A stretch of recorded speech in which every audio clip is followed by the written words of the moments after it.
Hello and welcome back to the latest episode of the In the Field podcast. I'm joined here with Eduardo Bragua, and we're also joined by Head of Sport at Wales Online, Jon Doel. Jon, what would you say is the story that stuck out for you today or this week as a journalist? Oh God!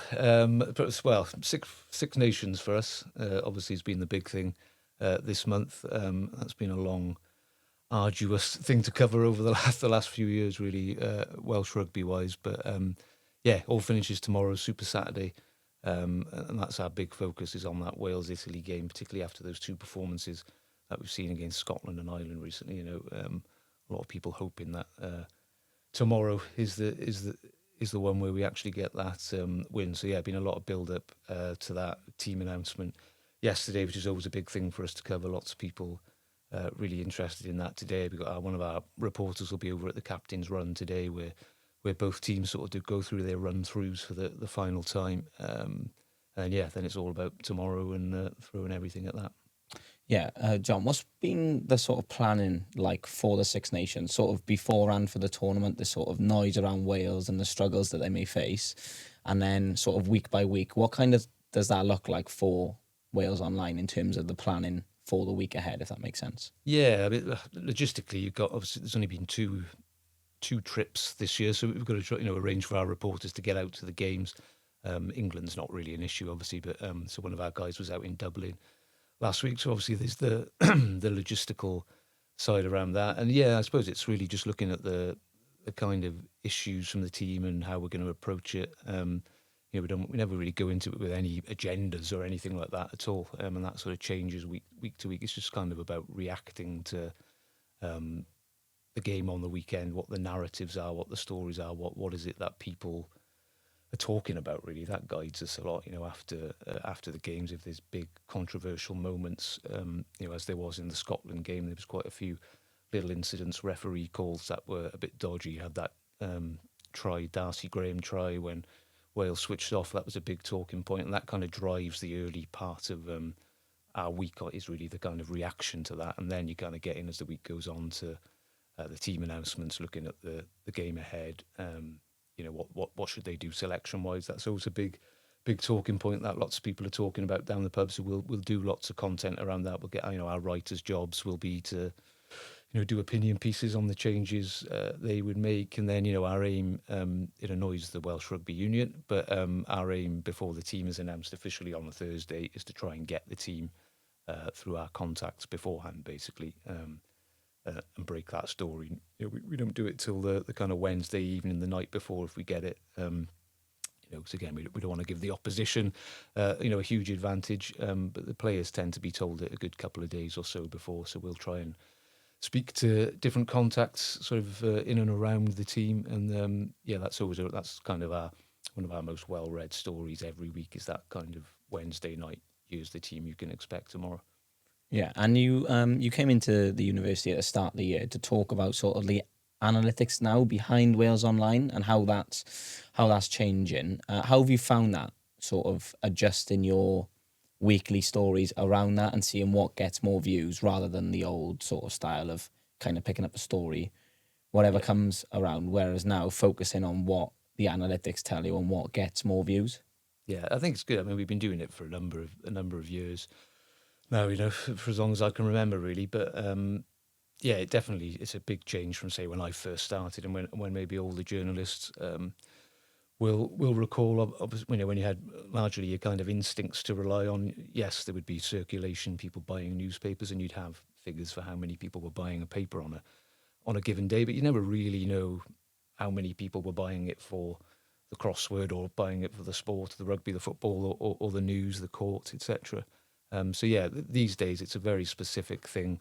We can see exactly what topics people are interested in, what stories are driving engagement. We can see where those readers are coming from. Who's different type of stories. Some people will come from social media a lot. The type of things that can do well, be shared a lot, get a lot of engagement there. So you can get web traffic through that. So it guides us massively. But that's it's not just that as well. I think it's always that balance between your own instincts, your own sort of journalistic ideas as well as a team in terms of what you think we should be covering, what is important. But that definitely guides us. But it's not the only thing. And you mentioned about the Welsh Rugby Union. Obviously, there's a lot of talk about the Ospreys of late. I just wanted to touch on what difficulties reporting on legal sort of cases like that brings to your organisation as well as sort of journalists on a whole. Yeah, it's been a tricky story that for lots of reasons and continues to be and will continue to be. There's actually a story that we'll be doing in the next hour. On my way here, I was sent at Swansea Council have now released the kind of full, I don't know how up to date you are on the story, but there was a meeting several weeks ago between Swansea Council and the chief executive of the Welsh Rugby Union and Lance Bradley of the Ospreys, where Swansea Council claimed that they had been told that the Ospreys were going to cease to exist. The WRU and Lance Bradley have kind of denied that and have since kind of said no decisions have been made. The Swansea Council now, literally in the last half an hour, have put out the full minutes of what was said in that meeting. So that'll be the story. That'll be the most read for us now today, and it'll get lots of reaction and it'll provoke lots of nastiness on social media. Again, if you follow Welsh Rugby Twitter sphere, it's a pretty horrible place at times. So that's been an issue for us as well. Some of our reporters, you're covering a story that's stirs such emotion in people, and it's so controversial, and it's so niggly, and there's different sides of it. That as a reporter, you can find yourself in the mix of it, and we're 100%. We're covering stories straight down the line. We're doing stories that people don't want us to do a lot of the time, but people don't like it when it affects their team or they have a certain opinion of reports. So our reporters recently have had a lot of stick from certain quarters. Some of that's really unpleasant. They're just the type of things you have to deal with in stories like this. Yeah. Do you find it difficult for yourself and the other journalists who work alongside you to find sort of the positives in stories? Particularly, we're talking about Welsh rugby a lot, but recently it hasn't been positive. Yeah. Do you find it difficult for you and other journalists who work alongside you to continually put out negative stories and get that backlash? Is that something you're considering when you're doing those sort of articles? Yeah, it is. It is. It's not a great place to be. It's not great for us. We always say this to people that over the years we had Warren Gatland come in when he was Wales coach a couple of times to chat to us, about our coverage and things like that. And we have various sporting bosses come in, and they want you to be positive all the time. That they want to use you to create a positive environment for the players, which you totally get. Sometimes, and particularly with Welsh rugby, that's been pretty much impossible given how the story's gone over the last couple of years in particular. Just it's one thing after another. Just when you think you've seen the worst of it, something else will happen. So definitely wary of it because it's not great for readership. Really, yes, there are those people who are very passionate and engaged with it, but equally over a prolonged period of time, it's a turn off for people. People you see in the stadium. What was it, the Wales-France game? All those empty seats. That's a sign that people are losing interest, and if they're not going to the games, they're highly unlikely to want to read lots of our stuff about it. So it's not good for us. Best situation, as we always say, said to Warren Gatland before, and as we've said to various people, is Wales winning Grand Slams. Wales football team qualifying for major tournaments, Cardiff City getting promoted this season. That's what we all want. But equally, when things are really bad, you've got to call them as being really bad. And through this podcast, obviously, we try to look at what skills sort of student journalists need to learn and strengthen as they enter the field. As head of sport, what skills do you find are most necessary with people coming into the industry? Yeah, I suppose that's changed. That's changing a lot. Changed a lot from when I started. It was quite a formulaic way into it, I suppose. Whereas these days, there's lots of different people coming in, lots of different skill sets required. So I think these days, if you're looking to get a job in a newsroom like ours, and that's really all I can speak of, because that's what I do and where I work. It's being multi-skilled, isn't it? It's being able to. When I started, it was being able to identify what a good story is, being able to write that in a good, newsy, coherent way, building relationships. All the things about getting good stories that you can tell. Telling people things they don't know is what it was always about, and that's still what it is about massively. But there's now a load more layers in terms of that. So what you guys are doing now, podcasts, video, social media, things like that. There are people joining us now who, they're joining us because they've got real good skills in that area. So if we're going forward, employing reporters, we kind of need a bit of all that. So I think that's the advice to people is to when you're on courses like you're on, I know you get some great opportunities here, is to really throw yourself into everything. You're going to prefer certain parts of it. You're going to be better at this than you might be at that. But if you can come to us, as multi-skilled as possible and having as many experiences as possible, and show that you've put yourself out there, as part of the course, or just in your own time. I know guys do podcasts on rugby, on this course and things like that. That's a great sign for what we're looking for. Yeah, and you touch on there about getting the sort of necessary experience before they come to work for an organisation like Wales Online. This course offers loads of stuff around that, whether it be press passes or experiences of going to matches in different ways. With people coming into your job, maybe in the younger age group, under 25, having those experiences, do you notice sort of a difference between the ones who have had those experiences and the ones perhaps maybe who haven't had those experiences, in terms of the things that they have experienced and knowledge that they've gained from the sort of experiences that they do? Yeah, definitely. I think you can tell.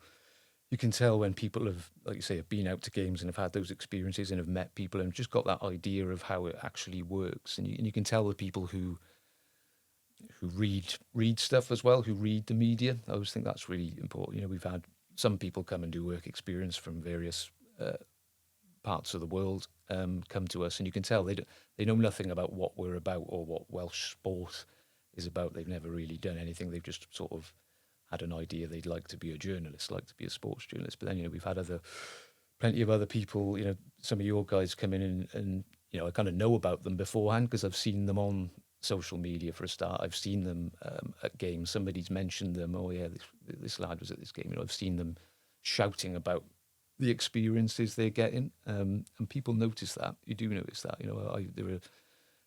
I see that. You become aware of it on social media. Then you see a name crop up on, wants to come in for work experience, and you're like, oh yeah, that's that guy or girl, and they come in. If you can make a really good impression and show all those things and that confidence when you come in on work experience as well, you're likely to be given more stuff. Busy newsrooms, if you're kind of not confident, if you're not sort of coming forward with ideas, you can very easily get lost in your week's work experience just because it's. It is busy. There's less people working there these days than there used to be, and people have got less time. So it's great when you have somebody who comes in, like I say, and has got those experiences and is keen to make the most of it. And you speak there about sort of other people's experiences and how they got into the industry, but we haven't really touched on yourself and how sort of your pathway into the industry and what drove your passion for journalism. Yeah, so yeah, mine, like I say, my way in would probably be slightly different to what people's would be these days, just of how it worked. But I did a degree in psychology, believe it or not. I kind of finished school and didn't really know what I wanted to do, so went and did that. But I always loved reading the newspapers back then. never read books particularly, but I always, from a young age, I read the sports pages of newspapers, and there were certain journalists I, would read all the time and really enjoy. And I'd always thought, I'd love to do that. And what a job, what a job to, obviously loved sport, to be able to cover it and write about it, and for that to be a job. So I did a course like you guys, and then was lucky enough to get a job at the South Wales Argus, which is a newspaper in Newport, as a news reporter. That's kind of how it worked a lot more back then. There weren't really sports journalism courses about specifically, and you kind of had to go and do your time on news for a couple of years, which I did there, and then got a job. A job came up at Wales Online when it was kind of in its infancy, sort of, in terms of pushing the web. We just moved from being very newspaper orientated back in 2008, I think it was. So yeah, I got a video job. They were advertising for sports video journalists. So yeah, I'd been lucky enough when I was at the Argus. We were offered some video training if you wanted it. And again, maybe an example there, I was like, oh yeah, I'll do that because it's a new skill. And if I hadn't have done that, then I wouldn't have had my avenue into covering sport, So yeah, so I started doing that, and I was kind of the video reporter there on sport for a few years, and then the internet became more of a thing, and I just took an interest in it. I was probably a bit younger and more internet savvy than some of the older guys there at the time, and yeah, just kind of worked my way up and through, and yeah, I kind of had a natural good news sense and things like that, and so yeah, ended up getting onto the desk, as we call it, being one of the editors, and yeah, here we are now. My I started there first day as a video reporter and was sent down to Cardiff International Pool. It was before the Olympics. There was a swimmer called David Davis who was going to the Olympics for Wales, and I got given this shiny new camera, took it down first day, and it literally fell off the tripod as he's diving in the pool and just went straight in the pool, and he fished it out. And it wasn't insured, and it cost about $3,000 or something. So that was my first day. So I recovered from that. Yeah. How have you found sort of the transition of Wales Online from when you started to going out to do loads of filming on a video camera to more stuff on the web, on websites, articles, to now sort of short form content as well is working for you as well? So how have you found the transition of that, and now being sort of the head of sport, where do you like to sort of put the roles of the journalists you have? What do you like to focus on sort of the most? We've got to try and focus on it all. It's constantly changing in our place. So we're part of Reach PLC, which is a big company, owns a lot of local newspapers and websites, brands, and the Daily Mirror and Daily Express. So we're kind of all, where it's treated these days, we're one big network. So we're kind of all trying to replicate and do the same things. So yeah, my days are very much split between all those things. And we've got a balanced team, which I think is what you need in a team. We've got out and out story getter reporters, who are on the phones all day, old school style, if you like, and they do written content, but they're probably not the best people around, YouTube videos, and you're not going to get them on TikTok potentially and things like that. So spend time with them. But then we've also got, like say, video guys and the video department, and we're kind of just dipping our toe in. I'll be honest with you. I think we're behind the curve if you look at all the content that's out there and how, not just journalism, we're legacy media, they'd call us or whatever, but there's so many people who are effectively journalists now, content creators who are covering similar topics to us, and we're behind them. It's like, how do we, well, that's what we're trying to work out. How do we get,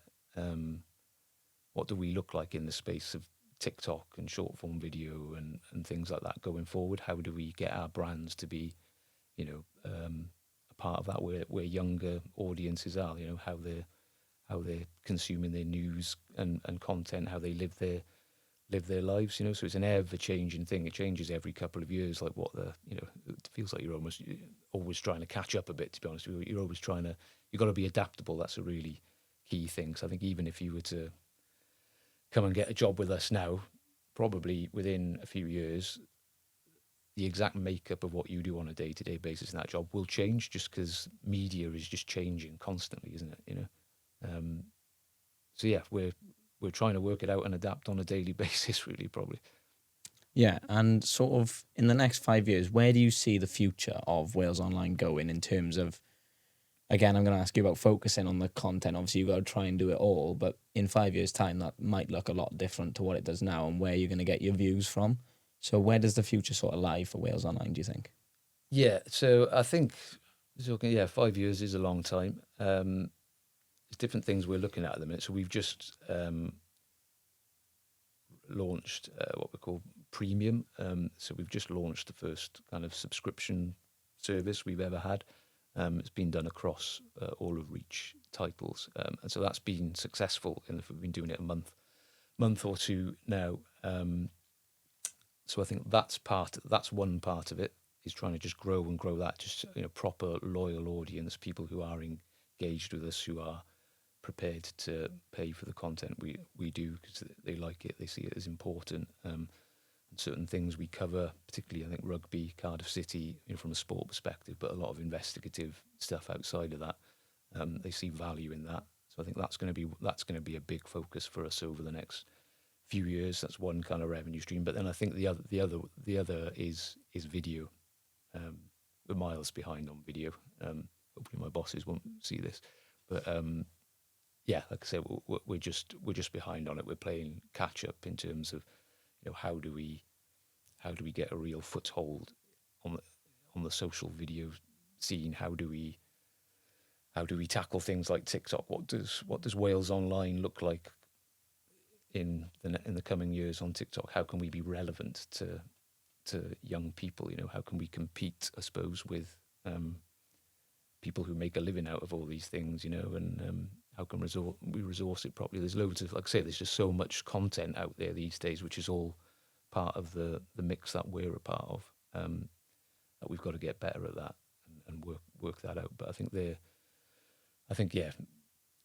video, YouTube, TikTok, and things like that is where I can see our company going very much towards over the next few years. Yeah, and you talk about sort of going onto TikTok, how that will look for Wales Online. In terms of then getting employees in, will you look then maybe towards a younger audience in terms of, because they know what they want to see, so then they can help produce content that they know that their peers and other people around their age will want to see as well? I think it will, yeah. There's I think that it definitely will. I think that will be a focus of the company, because you've got to produce content that's relevant to your audience. You can't have a load of 50-year-old blokes, thinking they know best and all the rest of it. You need a mix of people, and you need people who, like you guys, have grown up in that sphere and have been trained in that sphere in a very different way to even, and I'm not that old, but even a very different way to even how I would have been trained. So I think there's the kids of the future, for sure. Hopefully there'll be lots of opportunities at our place and our wider company, in the next few years ahead around some of those things that I'm talking about. Yeah. And just to finish off, I was just wanted to, if you had sort of 3 pieces of advice to an applicant trying to join Wales Online and work as a journalist, what would you sort of tell them, and how could they be successful in an application? I think I probably touched on them already. Do the type of things you're doing now. Do things in your own time. If you've got a passion around rugby, football, whatever, anything as niche as it may be, do a podcast on it. Put yourself out there on social media. Go and get accreditation, get passes. Ask to go to events. Ask to just live and breathe it before you actually get to the stage of applying for a job, if you know what I mean. Work experience, come in and be confident, be full of ideas. You will be remembered by the people in our place if you do that. as opposed to somebody who isn't, when you'll be quickly forgotten. So when it comes for applying for jobs, you know, you'd instantly be at an advantage if you've made a good impression. And I think I would say to people, be confident. Like just find that confidence within yourself, like you're finding your way in the world at your age. But just throw yourself into everything, and when you deal with people, just be as confident as possible and learn confidence. Because I think somebody walks into our newsroom and they're, you know, naturally very quiet and shy, and they don't like speaking to people on the phone or whatever. It's a totally different ballgame if somebody walks in and you can just tell they've just got that confidence about it. You ask them to ring somebody and they'll pick up the phone and they'll ring them. You know, there and then. You know, it doesn't sound much, but it is a lot for a lot of people these days. I think just be confident in how you deal with people. I would say the best interviewers, the best journalists are the most confident, and they get the best answers from people because people respond to that confidence, I think. So yeah, that's probably the few things I would say. Cool. Great. Well, thank you very much for your time, John, and it's been a pleasure speaking to you. Yeah, thanks guys, enjoyed it. And that was the In the Field podcast. Thank you for listening.